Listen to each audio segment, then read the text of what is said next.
अस्सलामुअलैकुम दोस्तों, कैसे हैं आप सब। मैं ज़ुबैना फ़याज़ एक बार फिर आपके साथ मैं शुरू कर रही हूँ dark love saga season 3 by Wahiba Fatima part 22। यार दादू बस भी करिए, ये क्या कार्टून बनाए जा रहे हैं आप लोग मुझे। अर्शन उसे बुलाने आया तो अमन की मिस्कीन सी आवाज़ सुनकर दिल किया कह कहे लगाकर हंसे, मगर वो हंसी जब्त करता लाउंज में चला आया। अमन, बड़े पापा बुला रहे हैं। अर्शन की आवाज़ पर अमन ने सुख का सांस लिया कि पिंकी, जो कि उसका सदका उतार रही थी और उसके कान के पीछे सिया दिल लगा रही थी, मुस्कुराती अपनी पलटून के साथ बाहर का रुख किया। शुक्र है गुलू खलासी तो हुई, अमन ने कहते सांस खींची तो अर्शन हंस दिया।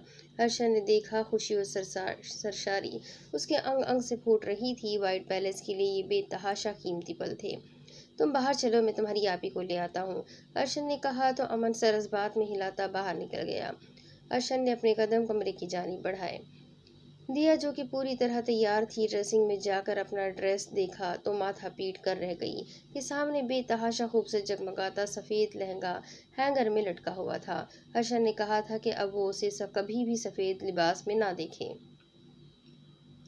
मगर इस लहंगे पर मल्टी कलर का जगमगाता बेहद नफीस और खूबसूरत काम था जो आंखों को खैरा कर रहा था। वो अब शशपंज में मुब्तला थी कि उसे पहने कि नहीं, मगर फिर वक्त की कमी और लिबास में मौजूद से रंगी मौजूद रंगी काम की वजह से उसने वो ज़ेबतन कर ही लिया। हल्के मेकअप सिल्वर ज्वेलरी में जब वो आईने के सामने आई तो अपनी ही आंखें चुंधिया गई। डार्क गोल्डन करली बालों की आबशार कमर पर खुली थी। वो चौंकी थी कि अपने पीछे दरवाजे पर मखसूस आहट से सीने में दिल एकदम सिकुड़ कर फैला था। असल कमरे में दाखिल हुआ, निगाह सामने उठी तो उसे सफ़ेद लिबास में देखकर माथे पर बल से आए थे, जो कि दिया ने बखूबी नोट भी कर लिया। इसीलिए वो ज़रा सा परेशान हो गई। वो धीमे कदम उठाता उसके करीब आया। अर्शन, हमें नहीं मालूम था, मम्मा ने हमें ये लिबास भेजा। हमें अभी पता चला ये सफ़ेद है, मगर ये देखें इसमें कितना खूबसूरत कौस कज़ा से रंगों का काम किया गया है। दिया ने मासूमियत से घूम फिर कर हर एंगल से उसे अपना आप दिखाया तो अर्शन की जान लबों पर आ गई, मगर वो यूं ही ढीठ बना खड़ा रहा। मैंने कहा था ना, मैं अब तुम्हें इस सफ़ेद लिबास में ना देखूं। अर्शन, शायद तुम चाहती हो मैं तुम्हारा हर सफ़ेद लिबास अपने तरीके से रंगों से रंग दूँ, जैसे पहले तुम्हें अपने इश्क के रंग में ढाल दिया था, राइट बटरफ्लाई। अर्शन ने बोझिल लहजे में उससे पूछा तो मज़ीद घबराई। नहीं अर्शन, ये हमने जानबूझकर नहीं पहना ना। दिया ने उसे अपने चेहरे पर झुकने से पहले रूहान से होकर अपना चेहरा उसके सीने में छुपाया तो वो उसकी सादगी पर गहरा मुस्कुरा दिया। मगर मैंने तो मना किया था। अब बाहर जाने से पहले ये सफ़ेद लिबास में पहले की तरह अपनी मोहब्बत के रंग से रंगने वाला हूँ, अर्शन ने संजीदगी से कहा, मगर आंखों में शरारत भरी चमक थी। दिया उसके इरादे जानकर जी जान से काँप गई थी। अर्शन, आप हमारी तैयारी खराब करने के मूड में हैं। हाँ, यकलफ्ज़ी इत्मीनान भरा जवाब आया। अर्शन, आपने मज़ीद हमें परेशान किया तो हम रो देंगे अब। वो रोनी सी शक्ल बनाकर बोली, कोशिश भी मत करना बटरफ्लाई, नहीं तो रोने पर पछतावे का भी मौका नहीं दूंगा। अर्शन ने ड्रेसिंग पर पड़ी रेड ब्लड कलर की लिपस्टिक उठाई और तभी उसकी थोड़ी हाथ से थाम कर वो रेड लिपस्टिक नफासत से उसके नर्म होठों पर लगा दी। परफेक्ट, अर्शन ने शरारत से कहा। अर्शन, प्लीज़ चलिए ना बाहर, बाकी का प्रोग्राम आप बाद में वापस आकर भी जारी रख सकते हैं। वो जज्बात में झटपटा कर बहुत कुछ गलत बोल बैठी, मगर अर्शन का बेइख्तियार कह कहा सुनकर एहसास होने पर अपने लब आपस में बड़ी बुरी तरह पेवस्त करके आंखें शिद्दत से बंद कर ली। अब अपनी बात पर कायम रहना बटरफ्लाई, क्योंकि वापसी पर मैंने यहीं से कंटिन्यू करना है। वो मानी खैजी से उसके माथे पर मोहब्बत की मेहर सबत करता बोला तो दिया के तोते उड़ गए। हाँ, जैसे हमारे कहने से पहले तो आप अपनी मनमानी करने ही नहीं वाले थे। दिया ने उसके कंधे पर मुक्का रसीद किया तो वो फिर मुस्कुराया। तो फिर जब अच्छी तरह जानती हो तो क्यों घबराती हो, अर्शन ने एक अहम सवाल पूछा, मगर दिया के जवाब देने से पहले ही बीना ने दरवाजे से झाँक कर उसकी मुश्किल आसान की। मेरा ख्याल है निकाह आज डॉक्टर साहब का है, तो ये चोंचले भी उन्हीं को लड़ाने चाहिए। ये आप लोग किस खुशी में यहाँ कौन से मज़ाकरात में मसरूफ़ है। मीना के शोशे पर दिया तो सर न उठा सकी, अलबत्ता अर्शन ने उसे बुरी तरह ज़रूर घूरा था। उसे बीना की जाने मुतवज्जा देखकर वो घबराई सी सेकंड्स में उसकी आगोश से निकलकर बाहर भागकर गायब हो गई थी। अर्शन अब दांत बीना अब दांत अर्शन अब दांत निकालती बीना की जानी मुतवज्जा हुआ। ही सारे रोमांस का कचरा हो गया। बीना ने उसे छेड़ा। वैसे काफी दिन से किसी ने झूठी गवाही नहीं दी तो मेरे हाथ में जाने क्यों सुई धागे को पकड़ने की ख्वाहिश हो रही थी। अर्शन इंतहाई संजीदगी से कहता। बीना की जानी बढ़ा था। जालिम जल्लाद कहीं का, खुदा ऐसे भाई किसी दुश्मन को भी ना दे। मीना ने अपने होठों पर हाथ रखा और वहां से 9 तो 11 हो गई। मौजूद सुर्ख अनारी कामदार उरूसी लहंगे में पूर सजी अब शिफा के कमरे में बेड पर बैठी पूरी तरह लरज रही थी। शिफा ड्रेसिंग से बाहर आई तो तभी हल्के से दरवाज़ा खोलकर टी पिंक लहंगे में सजी सवरिया सावरी अंदर दाखिल हुई।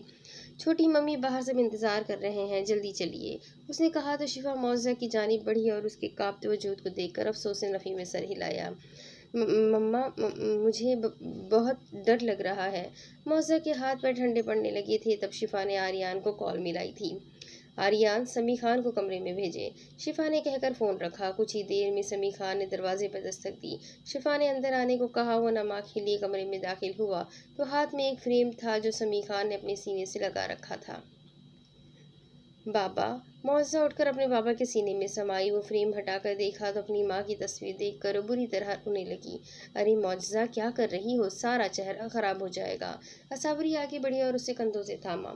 समी खान ने एक जालीदार दुपट्टा जिस पर अमन की दुल्हन लिखा हुआ था उसके सर पर डाल दिया और उसके गिर्द बाजू हमायल करके उसे सहारा दिया। मेरी गुड़िया तो बहुत बहादुर है ना? समी खान ने उसका हौसला बढ़ाया और वो तीनों उसे लेकर बाहर निकले। वो लोग लॉन की जानिब आए। अमन आर्यान पाशा स्टेज पर खजर के साथ खड़ा था। मुबारक हो डॉक्टर अमन। डॉक्टर आनम जो फैरोजी रंग के लिबास में आज बहुत नफीस लग रही थी, अमन की जानी फूलों का बुके बढ़ाया तो अमन ने खुशदिली से वो तोहफा कबूल कर लिया। बहुत शुक्रिया डॉक्टर आनम, आप आए, अमन ने मुस्कुराकर कहा। डॉक्टर आनम ने एक हैरत अंगेज नज़ारा देखा। अमन मुस्कुरा रहा था और ये मुस्कुराहट उसके होठों से जुदा हो ही नहीं पा रही थी। डॉक्टर आनम ने बेइख्तियार उस पर से निगाहें हटाई थी। मुबारक मबाद इतनी दिलकश और उसकी खुशी को उसकी हसरत भरी नज़र न लग जाए। दिल में ये मुस्कुराहट कायम और दायम रखने की दिल से दुआ मांगी थी। Please doctor Anam, have a seat, Aman ने कहा तो वो जाकर डॉक्टर मफरा, ईशान और जिब्रान के पास बैठ गई।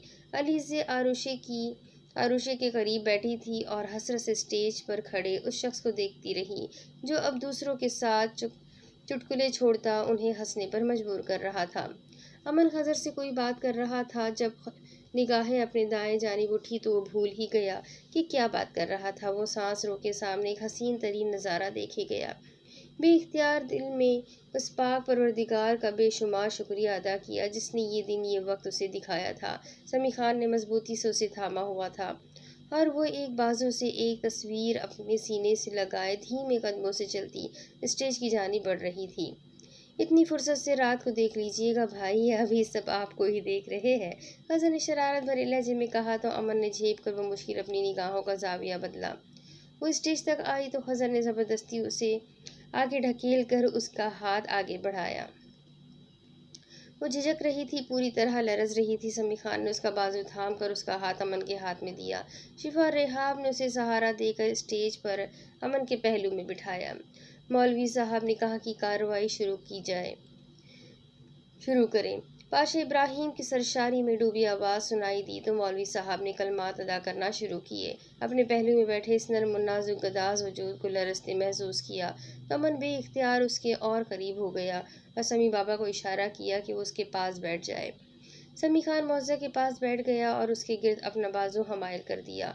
मौजा, अमन आर्यान पाशा, आपका ये निकाह सिक्का राजुल वक्त के मुताबिक अमन आर्यान पाशा से बऊज 20 लाख महर के होना तय पाया है। क्या आपको ये निकाह कबूल है? मौलवी साहब ने पूछा तो मौजा के लब कँपाए। कबूल है। समी खान के उसका कंधा थपथपाने पर वो बासानी बोल पाई थी। जब कबूल का मरहला तय पाया तो मुबारकबाद का शोर बुलंद हुआ। अमन के चेहरे पर एक आसूदगी भरी मुस्कुराहट थी। इतनी खुशी, इतना सुकून जो कि रगों में उतरता महसूस हो रहा था। आज तो समी खान भी नम आँखों के साथ गहरा मुस्कुरा रहा था। शानदार डिनर के बाद तमाम बड़े मर्द हजरात उठकर अंदर लाउंज में जा चुके थे। अब म्यूजिक सिस्टम ऑन था और सब कुछ ना कुछ हल्का फुल्का करके अपनी खुशी का इजहार कर रहे थे। अगर इनमें से कोई उदास था तो वो असावरी शाह, जिसका इंतज़ार इंतज़ार ही रहा। जब से सुना था कि वो यहाँ था ही नहीं, बल्कि किसी ज़रूरी काम से कराची गया हुआ था, रगो जान में अजीब सी बेसुकूनी थी। एक हुटिंग भरा हंगामा तो तब मचा, तब शिफा और आर्यन अपनी जगह से उठे और स्टेज के सामने बनी पर नूर जहाँ के गाने पर स्टेज के सामने बनी जगह पर नूर जहाँ के गाने पर हल्के फुल्के डांस स्टेप करने लगे। राता नू जद नींद न आए बदन नशीला टूटे हाय, गैर इश्क की ताड़ी वजदिए। एक पंजाबी सॉन्ग पर वो लोग डांस कर रहे थे। सब ने शोर मचाकर पूरा वाइट पैलेस सर पर उठा लिया। जब आर्यन ने डांस करते अपनी पॉकेट से एक बड़ी सी चॉकलेट निकाल कर घुटने के बल ज़मीन पर बैठकर उसे शिफा को पेश किया। उन्होंने खूब रौनक लगाई तो पिंकी मनी और बीना भी बीच में कूद पड़ी और खूब हंगामा आराई की। अमन मुस्कुराते ही दिलचस्पी से ये सब देखे गया। तभी एक नज़र उस लरसते वजूद पर डाली। रिलैक्स जज़ा, सामने देखो, डर खुद ब खुद भाग जाएगा। अमन ने उसके सर्द हाथ अपने पुरतपिश हाथ में थामा। मौजा ने अपना सर उठाकर सामने देखा। अब असावरी सामने आई थी। खूब शोर हंगामे में उसने बीना के साथ हल्के फुल्के स्टेप करते अपने दिल का मद्दुआ बयान किया था। झांझर दी पावा छनका नैना चू डलदा खुमार। गाने के बोलों ने उसके दिल की तर्जुमानी की तो सब ने खूब हंगामा मचाया। आवेगा किद्दो मेरा प्यार बिंदिया दी किंदी चमकार। गाने के हर बोल पर होटिंग हो रही थी। असावरी लाल टमाटर हुई मुस्कुराती रवाहा के पहलू में जा छुपी थी। बाद में भी उन्होंने खूब उधम चौकड़ी मचाई थी। ये भाभी इतनी उदास क्यों है? खजर ने बीना के कान में सरगोशी की। अरे हरे राक्षस की वजह से, सिंपल। बीना ने असावरी की उदास आंखें देखी। अच्छा सुनो, कल भाभी की बर्थडे है और अगर वो सड़ियल आदमी उन्हें कोई अच्छा सा सरप्राइज़ दे तो भाभी की सारी उदासी दूर हो जाएगी।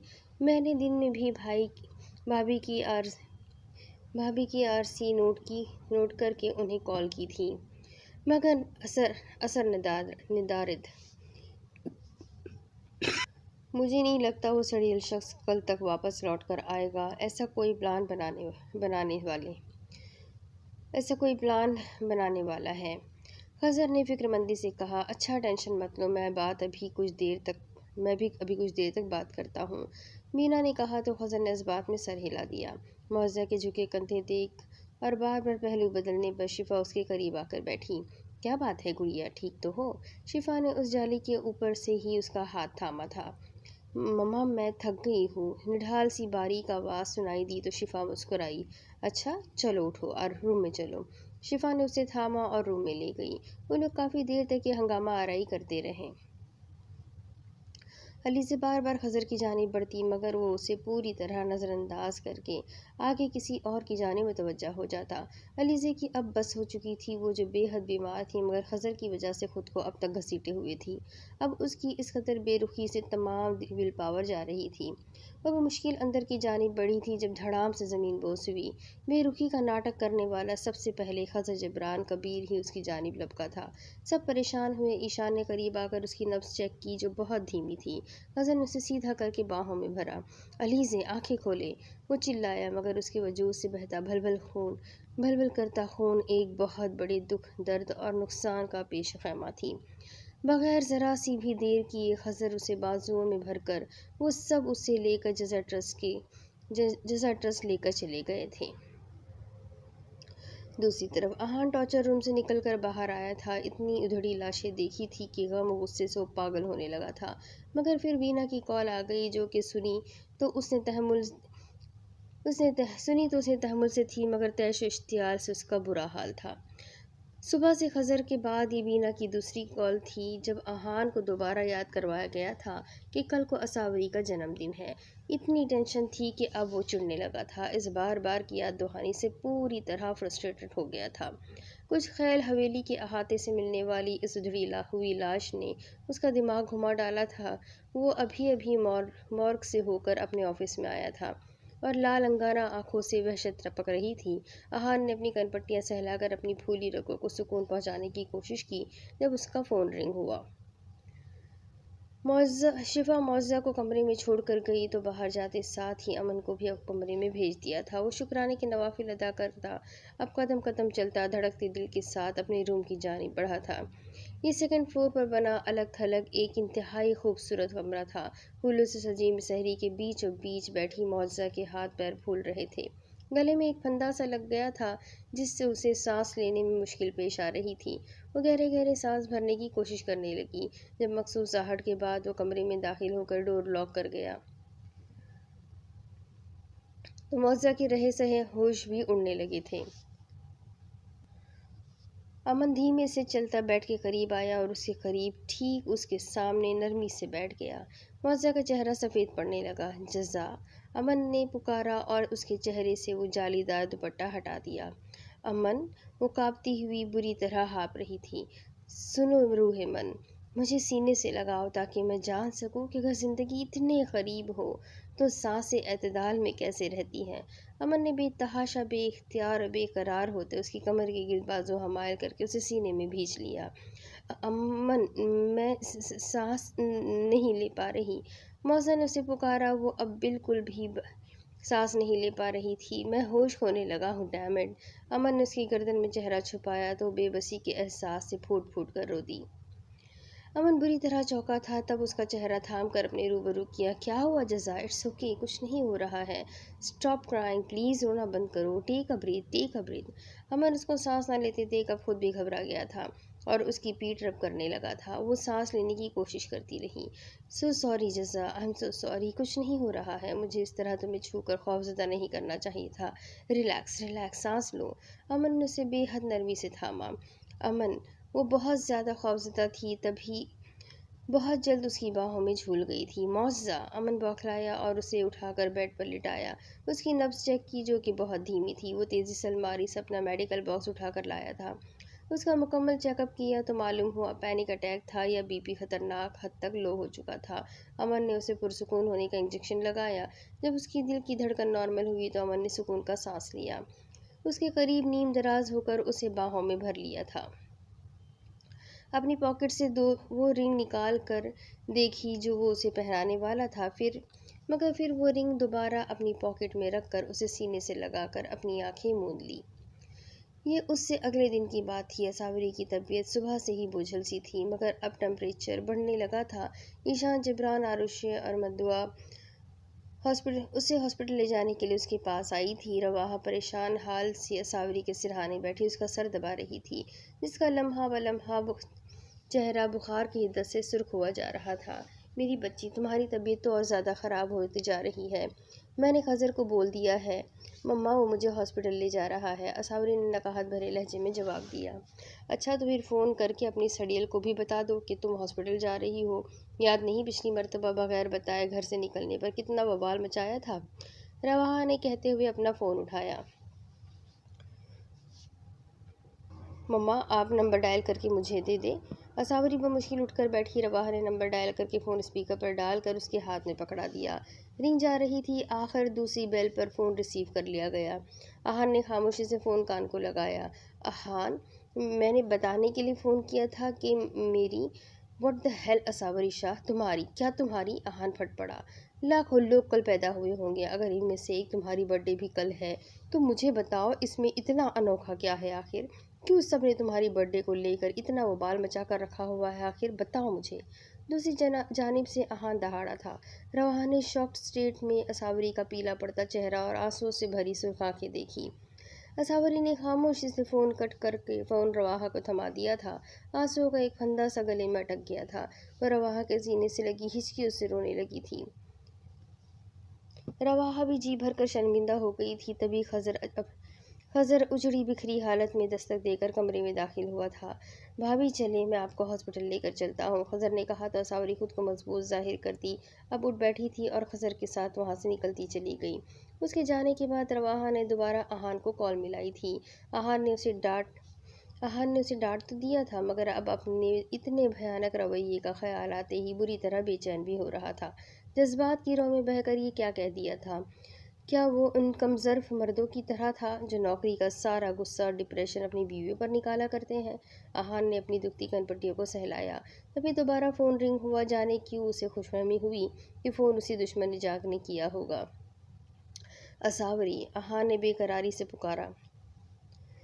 वो अपनी बर्थडे विश करवाने के लिए नहीं मरी जा रही थी आहान। उसने कहना था कि मेरी तबीयत बहुत ख़राब है, सुबह से बुखार में फनक रही थी वो। हॉस्पिटल जाने के लिए बताने वाली थी। अब खुद सोचो तुम कि तुमने कितना शर्मनाक फ़ैल सरअंजाम दिया है। मुझे अफसोस हो रहा है अपनी तरबियत पर।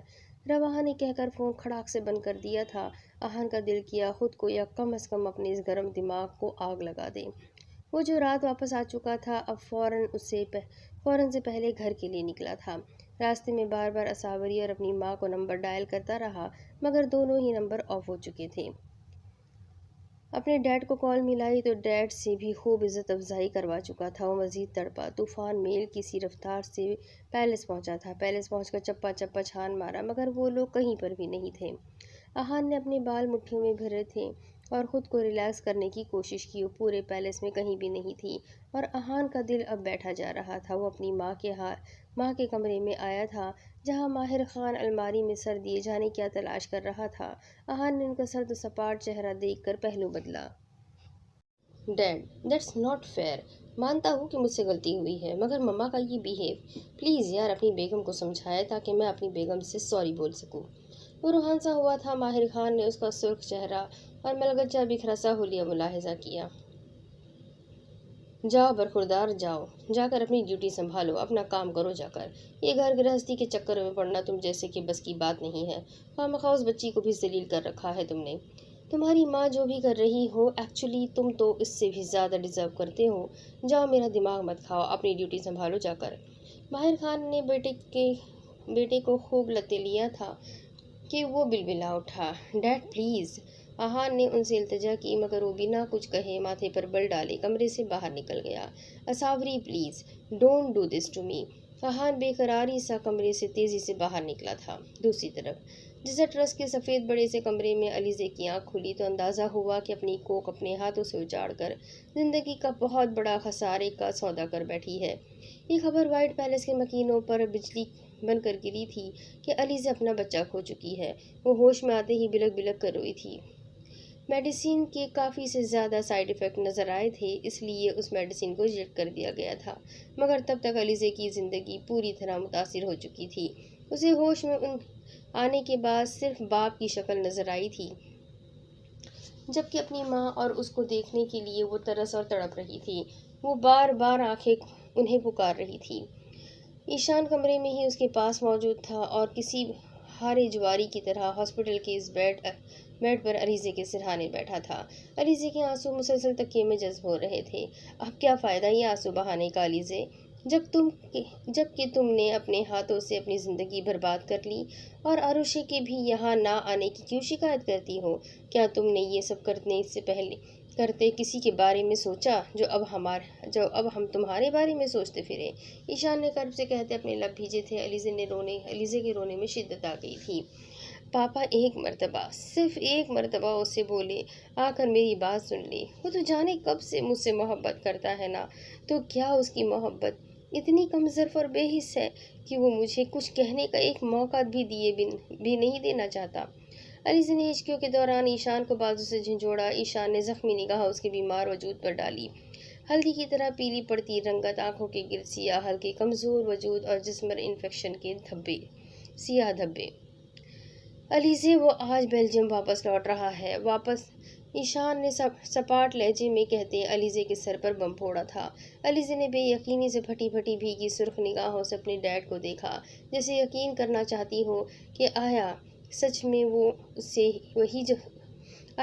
उसने वही सुना जो उसे समझ आया, कि वो जो उसकी सांसों से भी ज़्यादा करीब उसकी गुर्बत चाहता था, उसका आदी था। ये उसे नीम जान ऐसी हालत में छोड़कर कैसे जा सकता था? अलीज़े ने बेयकीनी से नफ़ी में सर हिलाया।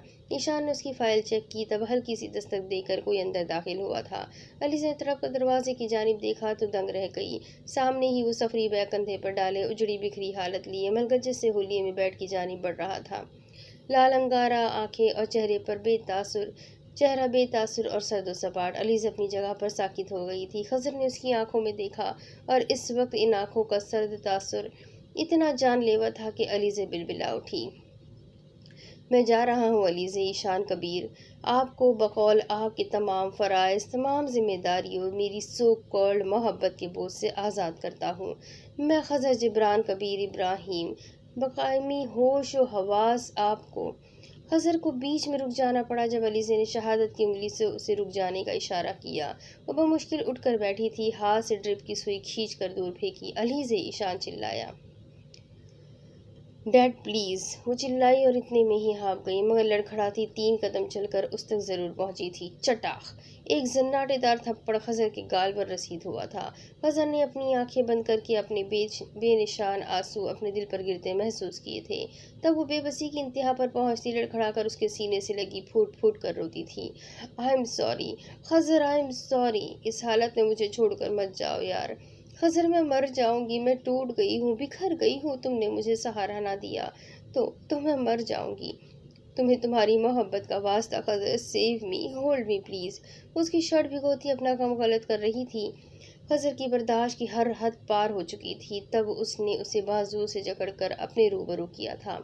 आप जानती हैं अलीज़े, आपने मुझसे क्या छीना है? आपने अपने वजूद से मेरी मोहब्बत की निशानी नोच कर फेंक दी है। तो किस सहारे की बात कर रही हैं आप? कौन सी मोहब्बत अलीज़े, मुझे बताए, कौन सी मोहब्बत? वो चिल्लाया था। ईशान तड़प कर अलीज़े की जानिब बढ़ा और इससे पहले कि वो ये सब बर्दाश्त न कर पाती और मर जाती, ईशान ने बेहोशी का इंजेक्शन दे दिया था। खज़र ने सुर्ख भीगी आंखों से ईशान की जानिब देखा, जिन्होंने निगाहें चुराते अपनी बेटी का कमज़ोर वजूद अपने बाजुओं में भर लिया था। उसे लाकर बेड पर लिटाया। तुम इसे सज़ा देने के मजाज हो खज़र, लेकिन बस इतनी इल्तिजा है, इसे सिर्फ सज़ा देना, मगर इससे दूर जाकर मेरी बेटी से उसकी सांसें मत छीन लेना। ईशान ने धीमे लहजे में लब काटते हुए कहा तो खज़र अपनी भीगी पलकें साफ करता वहां से निकलता चला गया। दूसरी तरफ फलजा, वापस आओ, साहिर चिल्लाया था, मगर वो अंधाधुन भागी जा रही थी। न रास्तों का पता, न निशान, न मंजिल का कोई सुराग था। वो इस घने जंगल कीड़े मकोड़ों और जानवरों से बुरी तरह खौफजदा भी थी। ऊंचे नीचे भरभरी मिट्टी से अटे रास्ते। वो तेजी से भाग रही थी, मगर बहुत जल्द साहिर ने उसे जा लिया। वो भागते हुए उसका बाजू पकड़कर अपनी जानिब खींचने ही वाला था जब भरभरी मिट्टी की ऊंचाई से वो कई फुट नीचे वाटरफॉल के पानी पर गिरी और पानी के साथ बहते हुए नीचे गिरने जा रही थी।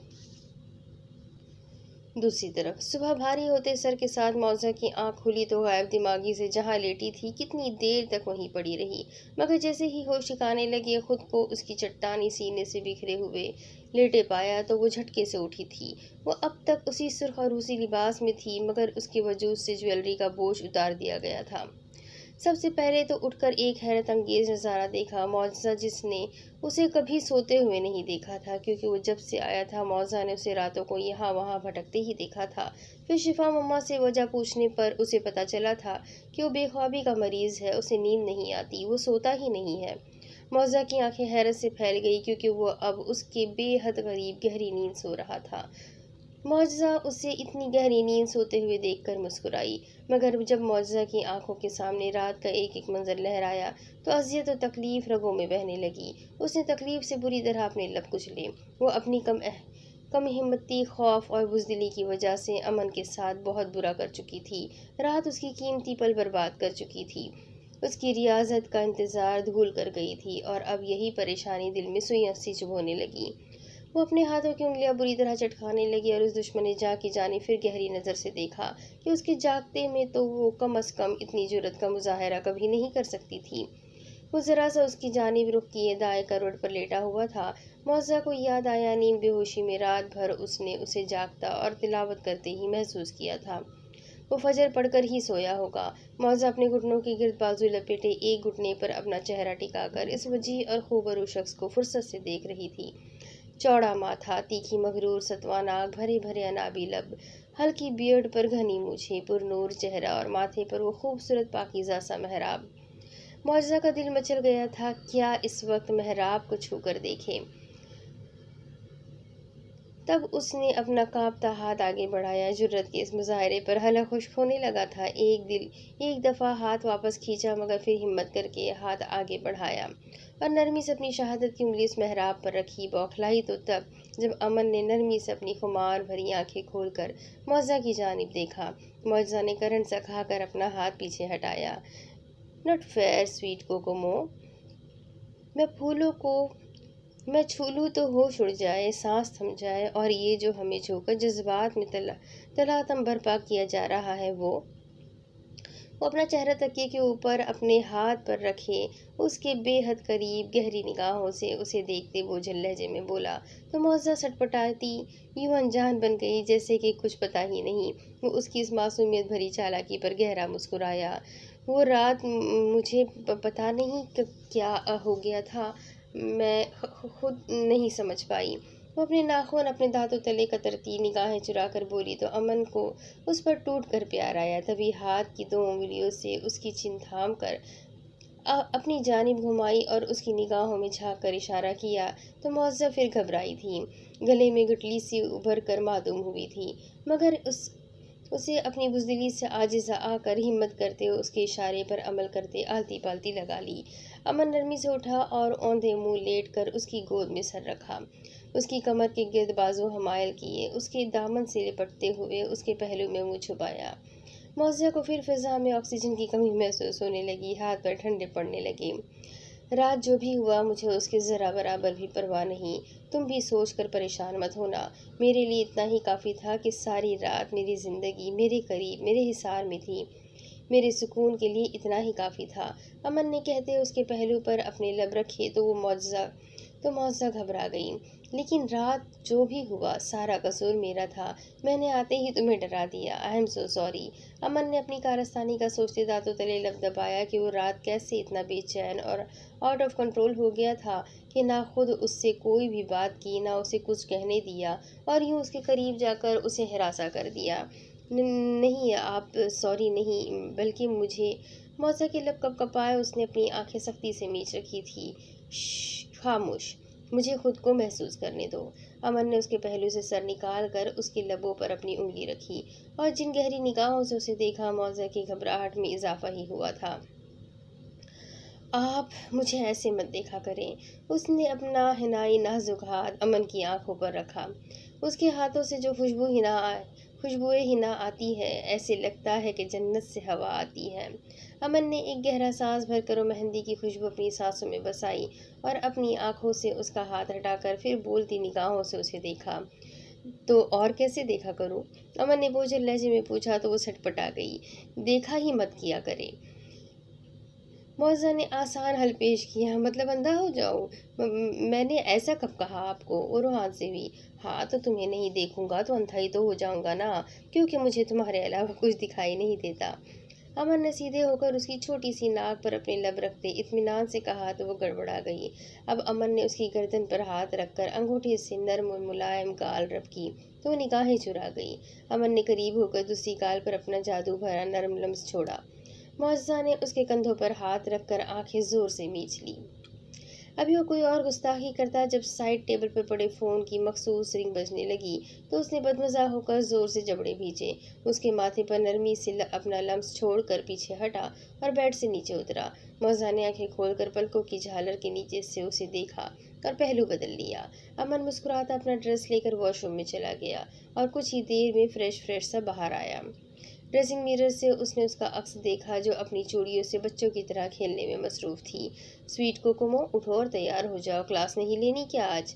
वो दांतों तले लब दबाकर बोला। जानता जो था कि मैडम की पढ़ाई के नाम से जान जाती है। उसके कहने की देर थी जब मौजा की चॉकलेट ब्राउन बड़ी बड़ी आंखें हैरत से फैल गई और उसने अमन की जानिब देखकर फिर निगाहें झुका ली। वो अब तो शादी हो गई ना, तो शादी के बाद पढ़ाई तो नहीं की जाती ना? वो चूड़ियों से खेलती अटक अटक कर मासूमियत से बोल गई और उसकी इस गौहर अफशानी पर अब की बार हैरान होने की बारी अमन आरियान पाशा की थी कि ऐसा शोशा मौजा अमन आरियान ही छोड़ सकती थी। आहा, शादी के बाद पढ़ाई नहीं की जाती तो और क्या किया जाता है कोकोमो? वो उसके करीब आते आईब्रो उचका कर मुस्कुराहट रोकने के लिए अपनी लब दबाकर बोला तो वो बुरी तरह गड़बड़ाई थी। जो जो भी किया जाता हो, पढ़ाई नहीं की जाती।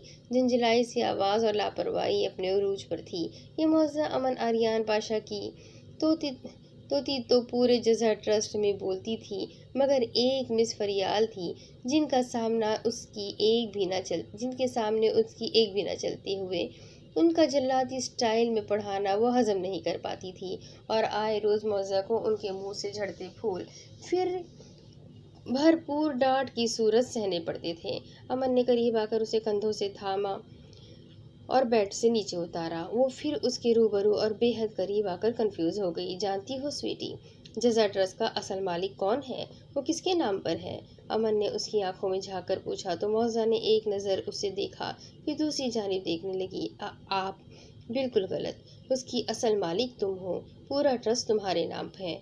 आज से नहीं, कब से, जब से उसकी बुनियाद पड़ी है।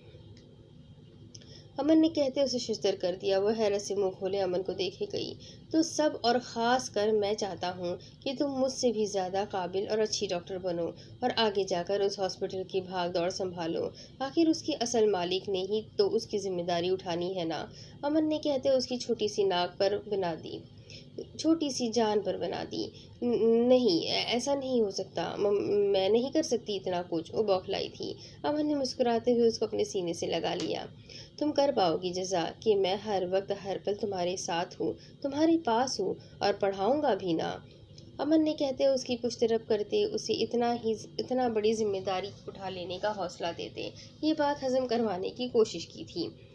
मैं आप जितना नहीं पढ़ सकती ना। मुअज़्ज़ा ने अपनी मजबूरी बताई। उसे तो सोच कर ही चक्कर आने लगे थे कि कहाँ मेडिकल की लॉ है कि चने चबवाने वाली पढ़ाई, कहाँ वो गरीब जान। तो ठीक है, मत पढ़ो, अमन ने अब की बार सुकून से कहा तो मुअज़्ज़ा ने सुख का सांस लिया, मगर अगले ही पल उसके दिल सीने में साकित हो गया था, जैसे जब अमन के होठों ने उसके कंधे को छुआ।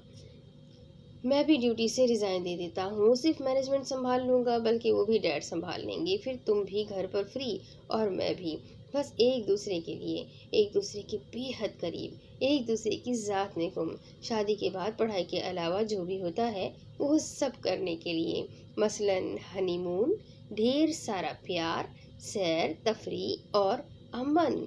गर्दन और कंधों पर सफ़र करते इन नर्म लबों के लम्स और साथ साथ इन बोझल गंभीरता से भरपूर सरगोशियों ने मुअज़्ज़ा के 14 तबक रोशन कर दिए, तो वो घबरा कर उसे पुकार बैठी। मुअज़्ज़ा ने लरसते अपना चेहरा उसके खुशबुओं में भरे सीने में छुपा लिया था। आप मुझे फिर से परेशान कर रहे हैं, पीछे हटें, मैंने क्लास के लिए तैयार होना है। मुअज़्ज़ा ने उसकी जानलेवा कुर्बत से घबरा कर बड़ी शराफत का मुजाहरा किया, तो वो अपनी हंसी दबाता नरमी से उससे अलग हो गया। वो उससे अलग होकर छपाकर से वॉशरूम चली गई थी, तो वो खिलकर मुस्कुराया। दूसरी तरफ भरभरी मिट्टी और काई नुमा पानी पर फिसलते फलजा की चीखें पूरे जंगल में गूंजी, क्योंकि वो गहराई में गिरते ही चले गई। नीचे गिरते वक्त भी साहिर ने उसे अपनी गिरफ्त में लेने की कोशिश की थी कि किसी पत्थर पर गिरकर उसे चोट न लग जाए। वो वाटरफॉल की गहराई में पत्थरों के दरमियान पानी में गिरे। तैराकी जानने के बावजूद घबराहट की वजह से फलजा को गौता आया, मगर साहिर ने उसे संभाल लिया और तेजी से उसे लेकर पानी से बाहर निकला। पानी से निकलकर साहिर एक पत्थर पर गिरा। फलजा, जिसका सांस फूल चुका था, वो भी एक पत्थर पर गिरते गहरे गहरे सांस भरकर खांसने लगी। कुछ देर बाद दोनों का सांस बहाल हुआ था। साहिर झटके से उठा, उसके माथे पर बल थे। ये क्या बेहूदगी थी जी, तुम्हें कुछ हो जाता या चोट लग जाती तो?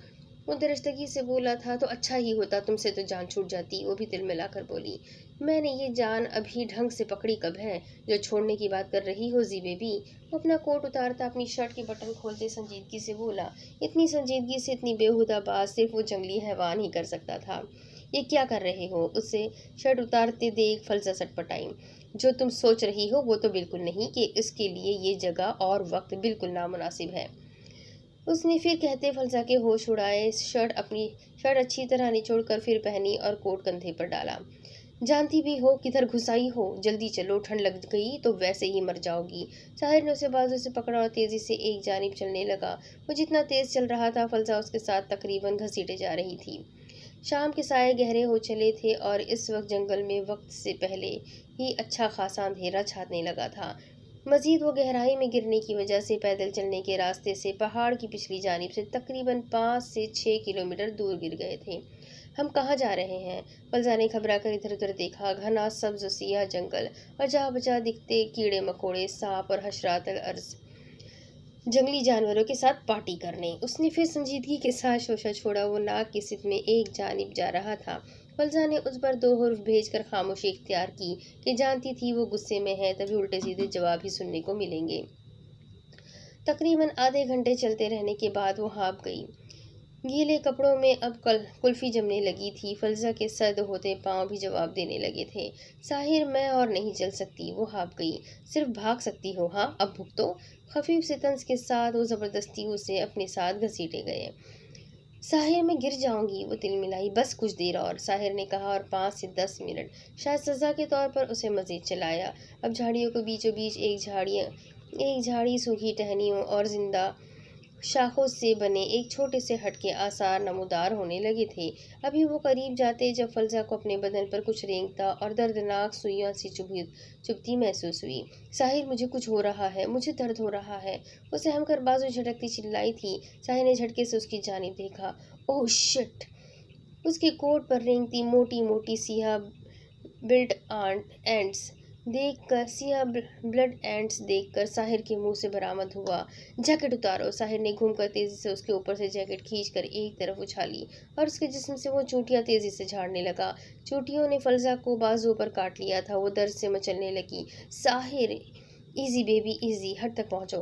वो दोनों भागकर हट तक पहुंचे। साहिर ने अपने कोट से एक छोटा सा मिनी साइज इंजेक्शन निकाला और जल्दी से फलजा के बाजू में लगा दिया।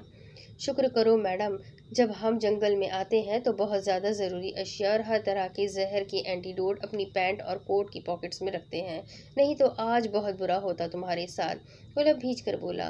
सच शुक्र के उसके पास ये कुछ ज़रूरी सामान मौजूद था, नहीं तो आज इस लेडी एक्सिक्यूशनर ने मरवाने में कोई कसर नहीं छोड़ी थी। साहिर, हम यहाँ क्यों आए हैं? हेल्प लाओ ना, वो दर्द से दोहरी हुई। यहाँ इस जंगल में घर से 6 से 7 किलोमीटर दूर मोबाइल सिग्नल्स के लिए टावर मेरे अब्बा ने नहीं लगा कर रखे थे और मेरा वायरलेस वाटरफॉल में ही कहीं गिर गया है मैडम। वो भुन्ना कर बोला। हट का मजबूती से बंद घास का दरवाज़ा खोला और उसे हट के अंदर ले जाकर हट के घास फूस पर बिठाया। उसे अब यूं तड़पते देख साहिर को उसकी बेवकूफ़ी पर तैश आ रहा था। उसका दिमाग बिल्कुल ही घूम चुका था। तो तुम्हें क्यों नहीं काटा इन आंट्स ने? फलजा ने उसे शक की निगाहों से देखा तो साहिर का दिल किया माथा पीट ले। मुझे लगता है तुम्हें इस बात का ज़्यादा सदमा है कि इन एंट्स ने तुम्हें काटा, मुझे नहीं। ओ कम ऑन जी बेबी, कद के साथ तुम्हारा दिमाग भी छोटा ही रह गया। मैं यहाँ जंगल की जड़ी बूटियाँ और जंगली ताकतवर खुराकें खाकर ही बड़ा हुआ हूँ। मुझे ये छोटे मोटे कीड़े मकोड़ों से कुछ नहीं होता। सख्त जान चट्टान हूँ मैं, हाँ, मगर तुम्हारा नाजुक मीठा गोश्त उन्हें बहुत पसंद आया शायद। वो संजीदगी से कहते कहते फिर पटरी से उतर गया, मगर जैसे फलसा के जिस्म में दर्द उठ रहा था। वो मुतवज्जा ही कब थी। फलसा वहाँ पड़े घास के ढेर पर निढाल सी नीम दराज हो गई थी, मगर साहिर उसे बातों में उलझाकर उसे दर्द भुलाना चाहता था कि जानता था वो एंड जितनी जहरीली है उसकी नाजुक जान पर क्या गुजर रही होगी। जानती हो जी, अपने घर से जंगल के अंदर 10-10 किलोमीटर तक मैं इस जंगल के चप्पे चप्पे से वाकिफ हूँ। जहाँ हम गिरे थे वो भर भरी मिट्टी में रहने वाली ब्लड एंड्स का इलाका था। हम पहाड़ से गहराई में गिरे हैं। अगर घूम कर घर की जानी पैदल जाए तो 6 से 7 किलोमीटर का फासला है। रात भी होने वाली है तो अब मुश्किल ही है कि मदद पहुँचे। हाँ, सुबह इस हट से निकलते धुएं से हेल्पर्स और मेरे गार्ड्स जान जाएंगे कि यहाँ किसी को मदद चाहिए। वैसे भी मेरे गार्ड्स हमें ढूंढ लेंगे, तो हमें सिर्फ इस रात किसी भी तरह सरवाइव करना है। वो पल भर को खामोश हुआ। फलसा के जबड़े जब्त की इंतहा से भिजे हुए थे, मगर फिर भी वो ध्यान बटाने को उसकी बात तवज्जो से सुन रही थी। साहिर ने कोट एक तरफ रखा और फलसा के बूट भी निकाल दिए। फलसा पर दर्दनाक किस्म की गुनूदगी भी छाने लगी थी। जानती हो जी, ये हट कैसे बने यहाँ? वो फिर उससे मुखातिब हुआ। फलसा उसकी जानिब मुतवज्जा हुई। और कोई चारा जो नहीं था। आज से तकरीबन 4 साल पहले यहाँ साइंटिस्ट, बायोलॉजिस्ट, टूरिस्ट गर्ज मुख्तलिफ शोबों के लोग यहाँ आते थे। मगर बदनसीबी से ऐसे ही हादसाती तौर पर यहाँ फंसने की वजह से कई लोगों की अमवात हो गई। दिन ब दिन होने वाले हादसा और अमवात की वजह से यहाँ की हुकूमत और मेरे ताउन की वजह से 5-5 किलोमीटर की लंबाई और चौड़ाई के फासले पर ये हट बनाए गए हैं, ताकि अगर कोई जंगल में हादसाती तौर पर फंस भी जाए तो इन हट्स की वजह से कम अपनी ज़िंदगी के लिए सरवाइव कर जाए। कई साइंटिस्ट की जान बचाई गई है क्योंकि जंगल में आने से पहले वो इस बात से आगाह होते हैं कि हादसे की सूरत उनके लिए जंगल में हट्स मौजूद है। उनके पास नक्शे और कैंप्स मौजूद होते हैं जिनसे वो इन्हें ढूंढ लेते हैं। साहिर ने कहते उसे आगाह किया और हट के एक कोने से सूखी लंबी घास हटाई तो नीचे सूखी लकड़ियां, लाइटर, तेज धार चाकू, पानी की बोतलें, टिन फूड और कुछ बोतलें मौजूद थी। हत्ता कि एक वाइट पॉलीथीन बैग में टॉर्च और पैक्ड सेल भी मौजूद थी। फलजा देखकर हैरान हुई। साहिर ने एक बोतल खोलकर उसका महलूल हट के चारों तरफ गिरा दिया था। आज रात के लिए ये हट जहरीले कीड़े मकोड़ों और हशरात से महफूज हो गया है। जब किसी हट से किसी फर्द को रेस्क्यू किया जाता है तो हट में दोबारा सारी चीजें रख दी जाती है। साहिर ने मुस्कुराते इस कीड़े मार दवा का छिड़काव की वजह बताई। साहिर ने अच्छे से घास हटाकर जमीन पर मखसूस तरीके से लकड़ियां जोड़कर उनको आग लगाई और उठकर हट का दरवाज़ा बंद किया। अपनी पैंट की पॉकेट से शॉपर में पैक एक छोटा सा टॉर्च निकाल कर जला लिया। शुक्र है ये पानी से बच गया, दूसरा भी मौजूद है, आसानी रहेगी। साहिर ने शुक्र अदा किया। आग के ऊपर करके अपनी शर्ट सुखाई। फलजा अब फिर मचलने लगी थी। वो प्यार करने वाले जंगल में खो गए, दो प्यार करने वाले जंगल में खो गए, बागी बने, पागल बने, दीवाने हो गए। साहिर की भारी इंतहाई खूबसूरत आवाज़ खामोश पुरस्रार घास फूस से बने हट और सन्नाटे भरे जंगल में गूंजी तो फलजा ने हैरत से बमुश्किल खुलती नीम व आंखों से उसे देखा। डर लगता है यार, कहीं ना शेर आ जाए बाकी अकेले में, ना हम दोनों को खा जाए। देखेगा जो तुझको, तुझ पे मर जाएगा, मेरी जान पे वो भी अपनी जान लुटाएगा। तेरे हुस्न के जादू से वो बच नहीं पाएगा। डरे हम क्यों डरे, भला हम क्यों डरे, अरे हम क्यों डरे, हाँ जी हम क्यों डरे। दो प्यार करने वाले जंगल में खो गए। फलसा ने उसे घूरा तो शरारती सा मुस्कुरा दिया। क्या, एक तो तुम्हें इन हालात में मौत के मुंह में बैठे हुए इतना अच्छा गाना सुना रहा हूँ, दूसरे मोहतरमा के मिजाज ही नहीं मिल रहे। साहिर ने उसे घूरा। ठीक है फिर तो वो गाना सुनाओ जो हम पर सूट भी करता है। फलसा तिल मिलाकर मगर धीमी आवाज में बोल पाई। कौन सा? साहिर ने तजस्सुस के मारे पूछा। वही, आए हो मेरी जिंदगी में तुम अजाब बन के। साहिर कहा लगाकर हंस पड़ा, मगर अब की बार बेतहाशा बर्दाश्त करते हुए बिलक बिलक कर रोई थी। साहिर, मेरा पूरा जिस्म जल रहा है, मेरे पूरे जिस्म में दर्द हो रहा है।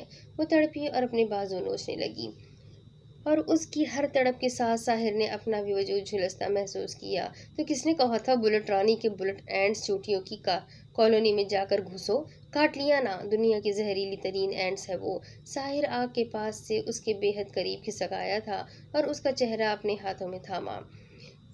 ऐसे कमजोर लायनेस बर्दाश्त करो मेरी जान, मुझे मेरी लायनेस और रोती हुई बिल्कुल अच्छी नहीं लग रही। एंटीडोट दी है, कुछ ही देर में आराम आ जाएगा। वो इंतहाई मोहब्बत और नरमी से उसकी आंखों में झांकता हुआ बोला। ये नरमी, ये कुर्बत, ये माहौल, ये तड़प मिलकर फलजा को कमजोर करने लगे थे। तभी वो झटपटाई। आई हेट यू साहिर, वो बेबसी से लब कुचल कर बोली। You know no you don't. अगर मुझसे नफरत होती तो इस वक्त तुम्हारी आंखों में आंसू ना होते। वैसे भी तुम्हारी आंखें तुम्हारी जबान का साथ नहीं दे रही मेरी हरी टिड्डी। वो उसके माथे पर बड़े इस्तेकाक से अपने लब रखता हुआ बोला। तुमने मुझे सिर्फ माले गनीमत की तरह अपनी जीत के निशान के तौर पर अपनी मिल्कियत समझकर अपने कब्जे में रखा हुआ है। वो खुद कमजोर पड़ रही थी इसलिए उस पर उलटकर चिल्लाई। नहीं, अपनी जिंदगी समझकर अपने पास रखा हुआ है। तुम दूर हुई तो मैं मर जाऊंगा। वो उसकी आंखों में आंखें डालकर इस कदर शिद्दत भरे लहजे में बोला था कि फलसा कांप गई। कौन हो तुम आखिर? वो अब बेबस हो चुकी थी। अगर ये कहूँ कि जो तुम हो मैं भी वही हूँ तो क्या मान लोगी? साहिर ने इत्मीनान से कहते फलसा के पैरों तले से जमीन सरकाई। मुझे तुम पर जर्रा बराबर भी एतबार नहीं है, सबूत दो मुझे अभी। फलसा ने कहा तो वो हल्का सा कहकहा लगाकर हंस पड़ा। लगता है जहर ने तुम्हारे दिमाग पर असर कर दिया जी बेबी। तुम जो हो उसे राज रखती हो या वो सबूत अपने साथ लेकर घूमती हो? अगर है तुम्हारे पास तो मुझे भी दिखा दो। हैवान की बात ने उसे फिर से लाजवाब किया तो फलजा ने सर झटका था। मगर अब जबकि रात गहरी होने लगी थी तो खनकी में भी लम्हा ब लम्हा इजाफा होने लगा था, इसीलिए वो अब हल्के हल्के लरजने लगी थी। सुनो, तुम्हारे कपड़े गीले हैं, ये स्वेटर और शर्ट उतार दो, साहिर ने इत्मीनान से कहा। तुम पागल हो गए हो, फलजा फनकारी। मैडम, बाहर जा रहा हूँ, ये मेरी शर्ट पहन लो जो आग के करीब अच्छी खासी सूख चुकी है। तुम्हारा स्वेटर और शर्ट ज्यादा गीली है, मर जाओगी ठंड में, साहिर ने संजीदगी से कहा और उसके करीब शर्ट रखकर बाहर चला गया। कुछ देर बाद अंदर आया तो फलजा उसकी शर्ट में मौजूद थी। अब उसकी तबीयत कुछ संभली हुई लग रही थी। घने जंगल से मुख्तलिफ किस्म की भयानक आवाज़ें आने लगी थी जो खौफ व दहशत को चार चांद लगा रही थी। हट में जली आग से हट का टेम्परेचर कुछ बेहतर था, मगर गीले कपड़ों में पूरी तरह हिद्दत देने के लिए नाकाफ़ी वो आग नाकाफ़ी थी। आग और टॉर्च की मध्यम पुरस्रार सी रोशनी ने हट को मजीद पुरस्रार कर दिया था। हर तरह की सिचुएशन फेस करने वाली फलजा माहिर खान आज इस रात की पुरस्रारियत से पहली मर्तबा खौफजदा हुई थी। ना मुल्क, ना लोग, ना शहर, ना जगह, कुछ भी तो उसका नहीं था। तभी वो ज्यादा अजीब सी कैफियत और सूरत हाल से दो चार थी। कुछ ये हड्डियों में घुसती सर्दी जो बेचैन कर रही थी। यहाँ टिन फ्रूट्स है, कुछ खाओगी जी? नहीं, फलजा ने कहा और घास पर नीम दराज होकर अपनी आंखें मूंद ली। साहिर भी कदरे फासले पर घास पर नीम दराज हो गया। फलजा ने दुआ मांगी कि उसे नींद आ जाए और ये ठहरा हुआ पुरस्रार सबक जल्दी से गुजर जाए, मगर गीली जीन्स ने वजूद को बर्फ बना डाला था।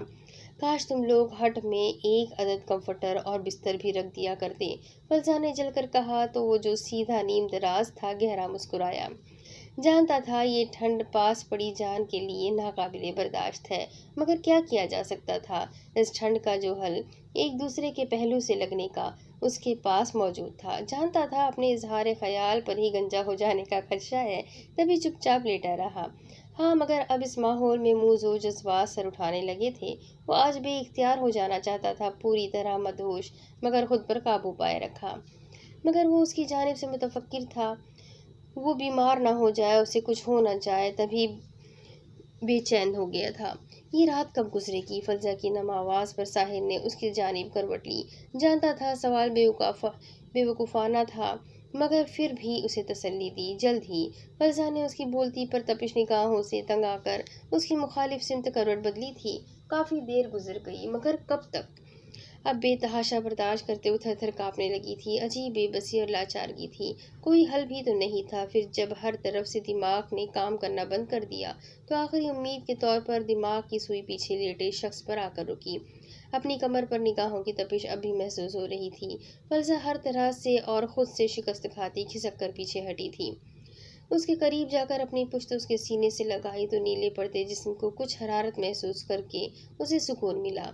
ये तो बहुत ही ज़्यादा गलत बात है नाजी, इतना जुल्म कौन करता है किसी पर? वो बोझल शिकायती लहजे में बोला तो फलजा ने ज़ोर से आंखें भींच ली, मगर अब भी वो काँप रही थी। साहिर ने उसके पहलू के गिर्द हाथ लपेटा और उसे मजीद खुद में भींचा। फलजा के पूरे वजूद में सनसनाहट सी हुई थी। वो अब आहिस्ता आहिस्ता उसका बाजू सहलाने लगा तो फलजा बेचैन होने लगी। बहुत जल्द फलजा को अपनी पिछली गर्दन और कंधे पर सुलगते कोयले जैसे लम्स महसूस हुए तो उसकी जान पर बन गई। काफ़ी देर अपनी हरारत उसमें मुंतकिल करने के बाद ज़ब्त की आखिरी हदूद को छूते उसने एक झटके से फलजा को सीधा किया और उस पर गहरी घटाव सा छा गया। साहिर ने पूरी तरह उसे अपनी आगोश में छुपा लिया तो ठंड से कांपती फलजा पर सुकून हो गया। वो अब उसकी आंखों में झांक रहा था, तब झुककर अपने लब उसके माथे पर रखे। बड़ी बात थी कि वो कोई एहतजाज नहीं कर रही थी, जिससे साहिर को बढ़ावा ही मिला था। हड्डियों में घुसती इस ठंड की शिद्दत से इस भयानक जंगल को जान देने से बेहतर है कि ये जान तुम शराफत से अपने शौहर को दे दो जी बेबी। वो उसके कान की लौ को लबों में दबाता बोला तो फलजा ने जोर से आंखें भींच ली। अब साहिर के लबों ने गर्दन से कंधे तक का सफ़र किया और फिर मजीद बेबाकियों और गुस्ताखियों पर उतर आया। अजीब सा एहसास था जो रगोपे में सरायत कर रहा था। उसके जहर अंगेज लम्स में कशिश थी। ये लम्स, ये कुर्बत फलजा को ना किसी कराहियत से दो चार कर रही थी, ना ही अजनबी और अजीब लगी थी, बल्कि रगोपे में एक सुरूर और सुकून सा दौड़ा रही थी। फलजा ने खुद को आसमान में उड़ते पाया और किसी किस्म की मज़ाहमत तो भूल ही गई। तभी फलजा की खुद सुपुर्दगी बंदिल अरस थी पल को हल्के कपकपाते हुए वजूद ने साहिर के अंदर तलातम बर्पा कर दिया था। वो बेइख्तियार होकर उसके लबों को अपने होठों की गिरफ्त में ले गया था। खामोशी तवील तरीन फसूखेज़ और मदहोशी भरी थी। वो उसे अपने लम्स और जानलेवा सख्ती भरी गुर्बत से रोशनास करवाने लगा तो फलजा की साकित हुई धड़कनें सीने में पागल होने लगी। साहिर को दोनों जहां तो तब मिले जब फलजा ने खुदसुपदगी के आलम में अपनी बाहें उसकी गर्दन में डाल दी। साहिर ने सख्ती से उसकी बाहों को भीजा। साहिर की उंगलियां उसे अपने बाजू में पेवस्त होती महसूस हुई। साहिर ने उसके चेहरे के एक एक नक्श को अपने लबों से छूकर मोतबर किया। फलजा उसके हर लम्स पर मोम बनकर पिघली थी। तभी उसकी पनाहों में सिमटती उसकी कमर के गिर्द अपना हिसार खींच गई। साहिर पूरी तरह होश खोते हुए उसके नर्म और नाजुक वजूद में गुम होने लगा। होश में तो फलजा भी नहीं रही थी। आज उसके महरम रूह ने उसे मुकम्मल करके मोतबर कर दिया था। खाली खोखली नफरत का प्रचार करते आज खुद से बुरी तरह शिकस्त खाई तो खुद को अपनी मोहब्बत की आगोश के सुपुर्द कर बैठी कि फलजा माहिर खान ने तो इस वक्त से उससे इश्क किया था जब से पहली मर्तबा अपनी पूरी ज़िंदगी निकाहनामे की सूरत उसके नाम लिख दी थी। सुबह का जाने कौन सा पहर था जब भारी होते सर के साथ फलजा की आंख खुली और इस वक्त भी अपनी पुश्त उसके सीने से लगाए उसके आहनी मजबूत तरीन हिसार में कैद थी। साहिर ने उसकी जानिब देखा जो हल्का सा कसमसाई थी। वो तो कब से जाग रहा था और उसके उठने का इंतजार कर रहा था। गुज़री रात का पस मंज़र सोचकर उसका रिएक्शन देखना चाहता था। फलजा ने बेयकीनी से फटी फटी निगाहों से हट का सारा माहौल देखा। गुज़री रात का एक एक पल अपनी तमाम जज़ियात समेत उसकी आंखों के सामने लहराया तो उसने बेयकीनी से अपने हाथ अपने होठों पर जमाए। रात उसे क्या हुआ था? खुद पर से इख्तियार कैसे खो दिया? क्यों हो गई थी इतनी बेबस? उसने कौन सा ऐसा जादू किया था कि वो उसके पूरी तरह उसके बस में हो गई थी? सबसे बड़ी बात, क्या वो बहक गई थी? साहिर जो जरा सा ऊंचा होकर कोने के बल अपने सर को सहारा दिए उसका एक एक तासुर जांच रहा था। बगौर उसका बेयकीन चेहरा देखा और एक सर सी आह भरी। तब वो हल्का सा उसके कान पर झुका था। तो जी बेबी, रात बहक गई थी और साथ साथ उस हैवान के भी होश उड़ा दिए थे, राइट? वो उसे हल्का फुल्का करने को बोला। शट अप यू जंगली जानवर, तुमने ही कुछ किया था मुझे। कौन सी डोज दी थी तुमने मुझे? कि मैं? वो लब दांतों तले कुचलती भीगे लहजे में जरा सारा इल्जाम साहिर के सर पर धर गई तो साहिर का दिमाग घूमा। ओह कम ऑन जी बेबी, शोहर की बाहों में बहकना तो सवाब होता है ना। साहिर ने बोझल लहजे में कहते उसके कंधे पर हाथ रखा तो उसने उसका हाथ बुरी तरह झटका मगर सामने भी हैवान था। फिर से झटके से उसका रुख अपनी जानिब घुमाया तो फलसा बौखला गई। साहिर ने बगौर उसके बाजुओं और चेहरे पर अपने किए गए कारनामों के असरात मुलाहिजा किए।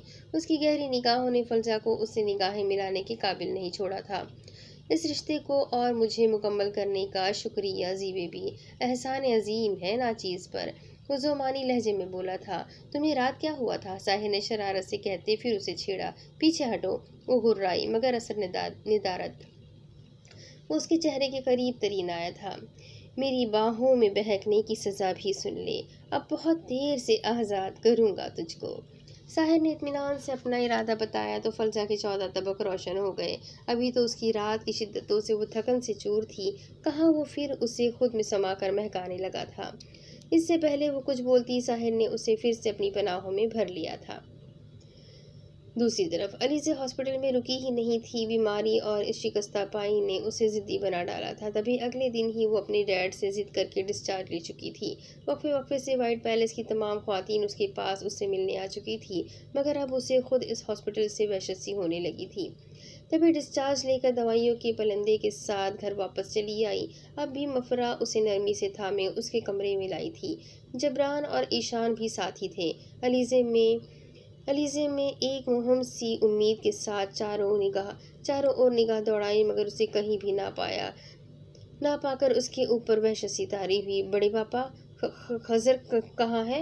वो कहीं, उसने सहम कर कहते बात अधूरी छोड़ दी। वो इधर ही है गुड़िया, कहीं नहीं गया। तुम अपनी सेहत का ख्याल रखो, वो खास काम में मसरूफ़ है, आ जाएगा।